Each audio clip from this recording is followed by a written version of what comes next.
warahmatullahi wabarakatuh. Perkenalkan, nama saya Nurafia Rahmi. Saya Risa Utami. Kami di sini akan membahas tentang materi mengembangkan pembelajaran fisika berbasis etnoscience melalui permainan tradisional anak-anak di Kalimantan Selatan. Nah, langsung saja kami akan membahas mengenai pembelajaran berbasis etnoscience. Kemarin kan kita telah mengetahui apa itu etnoscience. Sekarang kita akan mempelajari pembelajaran berbasis etnoscience. Pembelajaran berbasis etnoscience itu merupakan pembelajaran yang berdasarkan dengan kearifan lokal budaya setempat. Nah, kami di sini mengambil tema tentang permainan balogo. Apa sih permainan balogo itu? Permainan balogo ialah permainan salah satu jenis khas dari Kalimantan Selatan. Permainan ini berasal dari kata logo, yaitu bermain dengan menggunakan alat logo. Biasanya permainan ini dilakukan oleh 2 orang atau lebih. Nah, logo itu sendiri terbuat dari bahan batok kelapa yang biasanya dikenal dengan sebutan tempurung, dengan ukuran garis tengah 5-7 cm dan tebalnya antara 1-2 cm, dan kebanyakan dibuat berlapis-lapis supaya terlihat berat dan kuat. Tidak hanya itu, bentuk balogo bermacam-macam. Bentuknya ada seperti bidawang dan penyu, segitiga, bentuk layang-layang serta daun. Dalam permainan ini biasanya dibantu dengan sebuah alat yang disebut dengan penangkap, atau kadang-kadang beberapa daerah menyebutnya dengan capak. Nah, cara bermainnya itu ialah dengan memainkan balogo dengan cara memasang logo yang didirikan secara berderet ke belakang pada garis melintang, karena inti dari permainan ini adalah keterampilan memainkan logo agar bisa merobohkan logo lawan. Yang dipasang logo yang paling banyak dapat merobohkan logo lawan, maka merekalah yang pemenangnya. Selanjutnya, permainan balogo sebagai dasar pembelajaran fisika.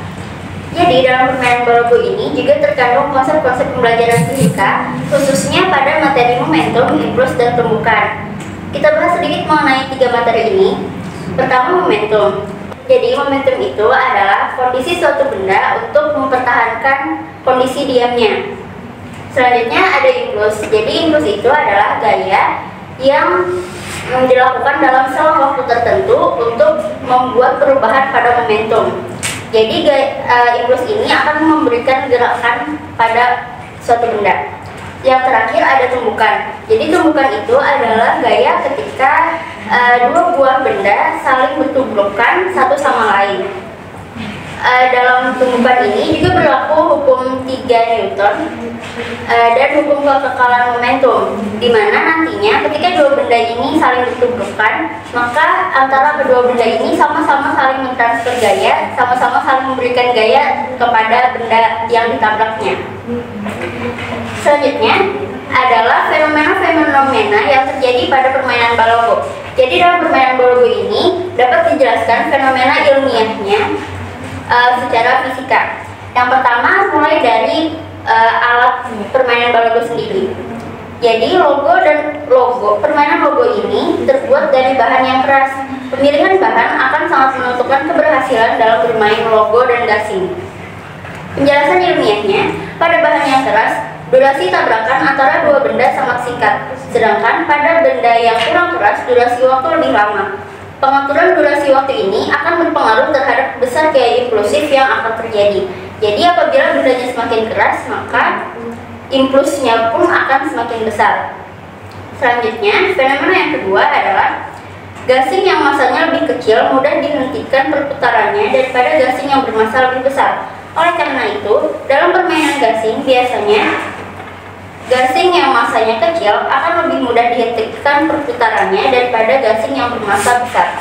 Oleh karena itu, dalam permainan gasing biasanya Gasing yang diputar terlebih dahulu adalah gasing yang berukuran kecil, sedangkan gasing yang digunakan untuk manukan adalah gasing yang lebih besar.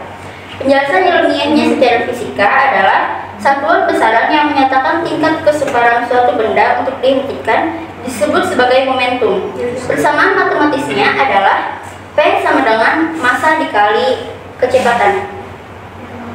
Dari persamaan tersebut terlihat bahwa benda yang memiliki massa lebih besar maka nilai momentumnya lebih besar pula. Dengan kata lain, benda yang bermassa besar akan lebih sulit untuk digerakkan daripada benda yang bermassa kecil. Fenomena yang ketiga adalah dalam suatu permainan balogo, ketika permainan berlangsung saat pemain menjatuhkan logo pemain lawan dengan cara menabrakkan kedua benda, maka kedua benda ini saling bergerak berlawanan arah. Benda pertama yang awalnya bergerak cepat jadi melambat, dan logo yang ditabrak awalnya diam menjadi ikut bergerak. Penjelasan ilmiahnya adalah pada saat permainan, logo yang menabrak memiliki kecepatan, sedangkan logo yang ditabrak diam. Sesaat setelah terjadi tumbukan, logo yang menabrak kecepatannya berkurang, sedangkan logo yang ditabrak yang semula diam menjadi bergerak. Hal ini merupakan fenomena kekekalan momentum, di mana benda pertama akan memberikan gaya terhadap benda kedua, begitupun sebaliknya. Oleh karena itu, kedua gaya merupakan pasang gaya aksi-reaksi yang bernilai sama besar, namun saling berlawanan arah. Selanjutnya, yang terakhir adalah kesimpulan dari presentasi kami.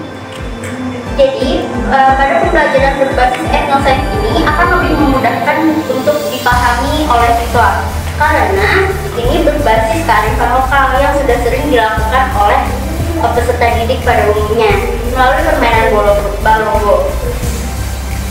Jadi dengan melakukan kegiatan tersebut dapat dihubungkan dengan penjelasan ilmiah. Dalam hal ini pelajaran fisika, khususnya materi momentum impuls dan tumbukan, maka akan memberikan kemudahan bagi peserta didik dalam memahami pelajaran tersebut. Sekian presentasi dari kami. Atas perhatiannya kami ucapkan terima kasih. Wassalamualaikum warahmatullahi wabarakatuh.